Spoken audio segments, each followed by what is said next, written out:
কি রে, সারা বছর তো বইয়ের ধারে কাছে ঘেসিস না। বইয়ের উপর যা ধুলো জমেছে তাতে চাষবাস করা যাবে। আর পরীক্ষার সময় এলেই আমার পায়ের কাছে এক গাদা বই রেখে বলিস, মা এবারটা কোনো মতে পাস করিয়ে দাও। প্রতি বছরের সেই এক ডায়লগ শুনতে শুনতে আমার মাথা খারাপ হয়ে গেছে। কেন পাস করাবো? হ্যাঁ, কেন পাস করাবো? সারা বছর ফোন ঘাটার সময় মনে থাকে না। সারা বছর আমার বাবু, জানু, পুচু, সোনা এইসব করিস, আর আমাকে তখন মনে থাকে না। আর পরীক্ষা এলেই আমার কাছে এসে এবারের মতো পাস করিয়ে দাও মা, পরের বার থেকে আমি ঠিক করবো। সেই পরের বারটা আর কোনোদিন আসে।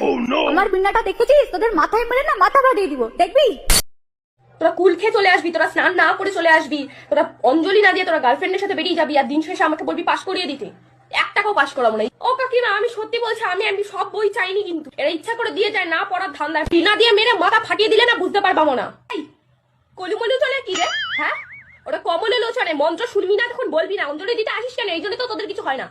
এই তুই কেন এসছিস অঞ্জলি দিতে? তুই তো আজকে কেন? তুই তো গত এক সপ্তাহ ধরে স্নান করিস না। এই জন্য তো পড়াশোনা হয় না, জীবনে কিচ্ছু হয় না। ওদেরকেই বলছি, আমার তো আসার সময় চলেই এলো বল।